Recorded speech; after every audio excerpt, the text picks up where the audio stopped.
আসসালামু আলাইকুম, আমন্ত্রণ জানাচ্ছি আইজি ক্রিয়েশন নিউজ আপডেটে। সঙ্গে আছি আমি ইমতিয়াজ আহমেদ। শুরুতেই সংবাদ শিরোনাম। হাসিনার বিপক্ষে মত দিল ভারতের বিজেপি থিঙ্ক ট্যাঙ্ক। অবশেষে জানা গেল হাসিনাকে কবে ফেরত দেবে দিল্লি। যুবদল নেতা কিবরিয়াকে হত্যায় বেরিয়ে এলো যেসব তথ্য। জাতিসংঘে অনুমোদন পেল ট্রাম্পের গাজা পরিকল্পনা। চীন জাপান সম্পর্কের উত্তেজনায় 5 লক্ষ ভ্রমণ বাতিল বললেন বিশ্লেষক। এবার বিস্তারিত। জুলাই আগস্টে গণ অভ্যুত্থানের সময় সংঘটিত মানবতা বিরোধী অপরাধের অভিযোগে ক্ষমতাচ্যুত প্রধানমন্ত্রী শেখ হাসিনাকে ফাঁসির আদেশ দিয়েছেন আন্তর্জাতিক অপরাধ ট্রাইব্যুনাল। এদিকে রায়ের পর ভারতকে চিঠি দিয়েছে বাংলাদেশ।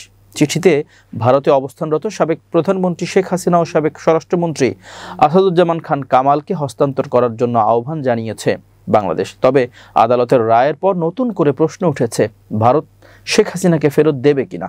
ভারতের জিন্দাল গ্লোবাল ইউনিভার্সিটির দক্ষিণ এশীয় স্টাডিজের বিশেষজ্ঞ অধ্যাপক শ্রীরাধা দত্ত সংবাদ মাধ্যম আল জাজিরাকে বলেছেন, হাসিনার বিরুদ্ধে আদালতের রায় প্রত্যাশিত ছিল, কিন্তু ভারত পলাতক সাবেক বাংলাদেশি প্রধানমন্ত্রীকে হস্তান্তর করবে না।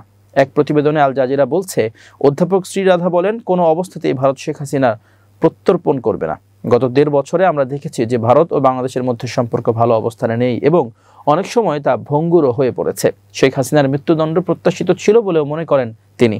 শ্রীরাধা দত্তের মতে, আন্তর্জাতিক মানবাধিকার পর্যবেক্ষকরা একমত যে বাংলাদেশের ট্রাইব্যুনালের কার্যক্রম দেশের আইনি ব্যবস্থা অনুসরণ করে পরিচালিত হয়েছে। তিনি বলেন, দেশটির পরিস্থিতি দেখছে সবাই, সবার আশা ছিল তার বেশ কঠোর বিচার হবে।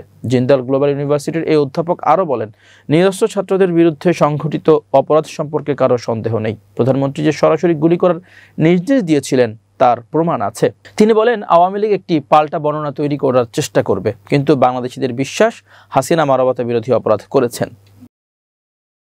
ভারতের শীর্ষস্থানীয় কর্মকর্তারা বিবিসিকে আভাস দিয়েছে, এই রায়ের ফলে শেখ হাসিনাকে নিয়ে দিল্লির অবস্থান আদৌ বদলাচ্ছে না এবং তাকে বাংলাদেশের হাতে তুলে দেওয়ার কোনো প্রশ্ন উঠছে না। শেখ হাসিনা ভারতে যাওয়ার পর থেকে আজ পর্যন্ত তাকে আশ্রয় বা অতিথিয়তা দেয়া নিয়ে ভারতের অবস্থান একই রকম আছে। সেই ঘোষিত অবস্থানটা হলো একটা বিশেষ পরিস্থিতিতে বাংলাদেশের সাবেক প্রধানমন্ত্রীর সুরক্ষা ও নিরাপত্তার কথা ভেবে তাকে এদেশের সাময়িক আশ্রয় দেওয়া হয়েছে, এর বেশি কিছু নয়।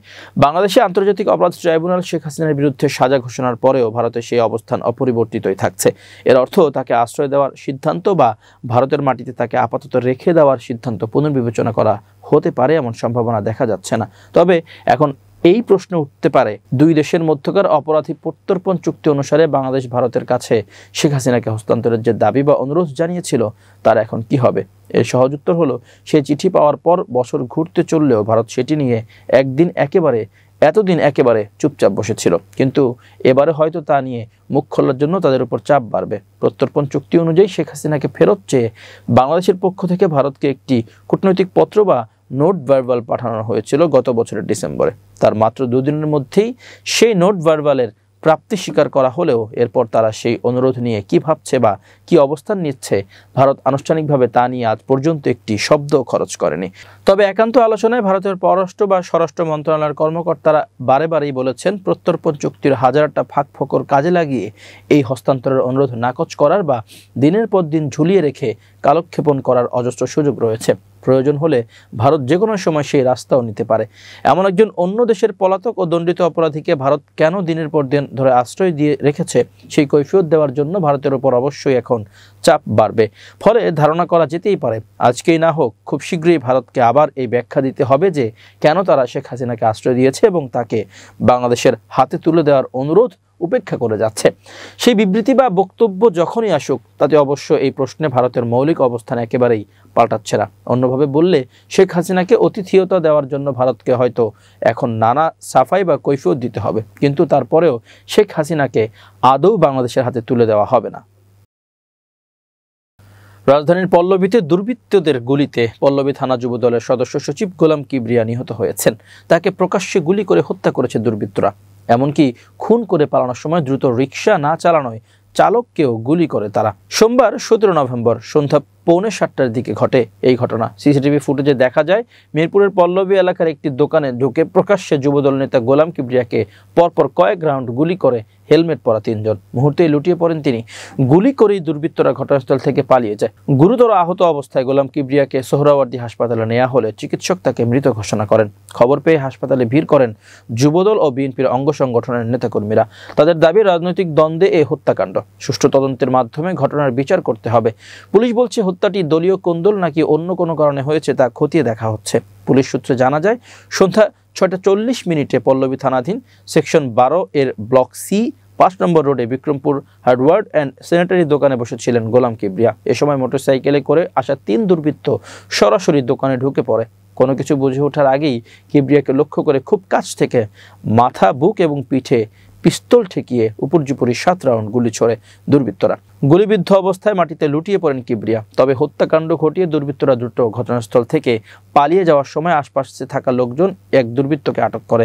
আটক দুর্বৃত্তকে হেফাজতে নিয়ে জিজ্ঞাসাবাদ চলছে এবং ঘটনাস্থল থেকে হত্যাকাণ্ডে ব্যবহৃত 7 রাউন্ড গুলির খোসা উদ্ধার করা হয়েছে। এদিকে কিবরিয়াকে গুলি করে অটোরিকশায় পালিয়ে যাওয়ার সময় দ্রুত না চালানোয় চালক আরিফকে গুলি করে পালিয়ে যায় দুর্বৃত্তরা। আহত অবস্থায় চালককে ঢাকা মেডিকেলে ভর্তি করা হয়। আরিফকে হাসপাতালে নিয়ে আসা পথচারী মোহাম্মদ পিয়ারুল ইসলাম জানান ঘটনার সময় তিনি মিরপুর 11.5 সি ব্লক মোড়ের ঢালে অবস্থান করছিলেন। এ সময় রাস্তার পাশে পড়ে থাকা অবস্থায় তিনি আহত আরিফকে দেখতে পান। কেউ তাকে হাসপাতালে নিয়ে যাচ্ছিল না। পরে তিনি নিজেই প্রথমে স্থানীয় ইসলামী হাসপাতালে নিয়ে যান এবং সেখান থেকে ঢামেকে আনা হয়। পিয়ারুল আরও জানান পথে আহত আরিফ তাকে বলেন 2 জন হেলমেট পরা ব্যক্তি তার রিকশায় উঠে দ্রুত চালাতে বলে, কিন্তু রিকশার ব্যাটারিতে পর্যাপ্ত চার্জ না থাকায় সে দ্রুত চালাতে পারেনি। এতে ক্ষিপ্ত হয়ে তারা আরিফের কোমরে গুলি করে দ্রুত রিকশা থেকে নেমে পালিয়ে যায়।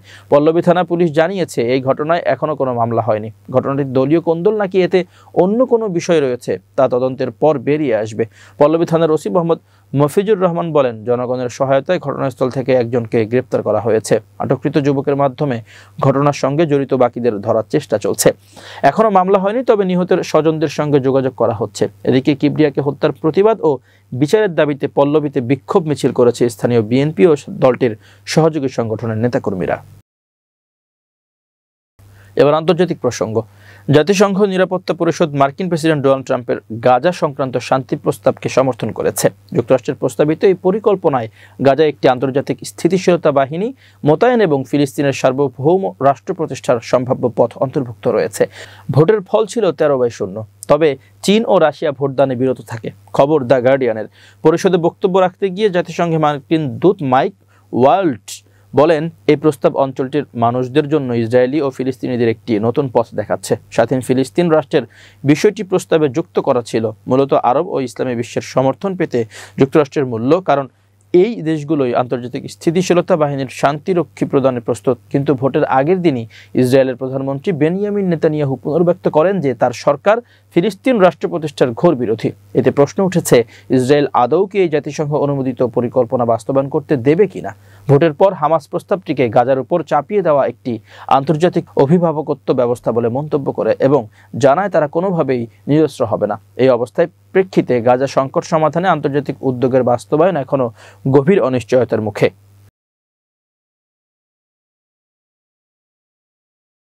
চীনের নাগরিকদের জন্য জাপান সফরের উপর সতর্কতার পর প্রায় 500টি বিমান টিকিট বাতিল হয়েছে বলে ধারণা করছেন এক এভিয়েশন বিশ্লেষক। চীন ও জাপানের মধ্যে চলমান কূটনৈতিক উত্তেজনার কারণে এই পরিস্থিতি তৈরি হয়েছে। এই উত্তেজনা শুরু হয় যখন জাপানের প্রধানমন্ত্রী সানাই তাকাইসি মন্তব্য করেন যে যদি তাইওয়ান আক্রমণের শিকার হয় তবে জাপান সামরিকভাবে হস্তক্ষেপ করতে পারে। এরপর থেকে এই দুই দেশের মধ্যে উত্তেজনা বৃদ্ধি পায়। শুক্রবার চীন তার নাগরিকদের জন্য জাপান সফরের ব্যাপারে সতর্কতা জারি করে এবং আগামী সময়ে জাপানে ভ্রমণ না করার পরামর্শ দেন।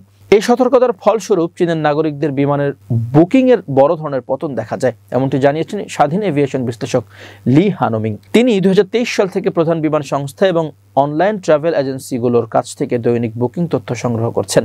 লি তার তথ্যে জানান 15 নভেম্বর থেকে জাপানের বিমানের বুকিং 1.5 মিলিয়ন থেকে 17 নভেম্বরের মাত্র 1 মিলিয়নে নেমে আসে, যার ফলে তিনি অনুমান করছেন যে প্রায় 5 লক্ষটি ভ্রমণ বাতিল হয়েছে। তিনি বলেন যদি উত্তেজনা আরও বাড়ে তবে বাতিলের সংখ্যা আরও বাড়বে। চীনের বেশ কিছু বিমান সংস্থা, যার মধ্যে প্রধান 3টি সংস্থা অন্তর্ভুক্ত, ডিসেম্বরের 31 তারিখ পর্যন্ত জাপানের জন্য করা সমস্ত বুকিংয়ের জন্য পূর্ণ রিফান্ড অফার করেছে। চীনের ট্রাভেল এজেন্সিগুলোর মধ্যে মিশ্র প্রতিক্রিয়া দেখা গেছে। রাষ্ট্রায়ত্ত একটি ট্যুরিজম সংস্থা তাদের অ্যাপ থেকে সমস্ত জাপান ভ্রমণ অপশন সরিয়ে ফেলেছে। আর একটি বেজিং ভিত্তিক সংস্থা জানিয়েছে তারা এখন আর জাপানে বুকিং নিচ্ছে না। তবে কিছু প্রতিষ্ঠান জানিয়েছে যে তাদের জাপান ট্যুরগুলি এখনও চালু আছে এবং তারা আশা করছেন যে এই অস্থিরতা স্থায়ী হবে না। চীনা পর্যটকরা বর্তমানে জাপানের জন্য সবচেয়ে বড় পর্যটক উৎস। 2025 সালের প্রথম 9 মাসে প্রায় 7.5 মিলিয়ন চীনা পর্যটক জাপান সফর করেছেন, যা জাপানের মোট পর্যটক খরচের প্রায় 30%। চীনের ভ্রমণ সতর্কতা প্রকাশের পর সোমবার ব্যাপকভাবে জাপানের পর্যটন এবং খুচরা শেয়ারগুলির দামের পতন ঘটে। প্রিয় দর্শক, শেষ করছি আইজি ক্রিয়েশন নিউজ আপডেট। আজ এ পর্যন্তই। ভিন্ন খবর নিয়ে দেখা হবে আগামীকাল সন্ধ্যা 7:30টায়। নিজেকে আপডেট রাখতে সাবস্ক্রাইব করুন চ্যানেলটি। নিয়মিত লাইক, কমেন্ট ও শেয়ার করে ছড়িয়ে দিন সর্বত্র। সুস্থ থাকুন, নিরাপদে থাকুন। আল্লাহ হাফেজ।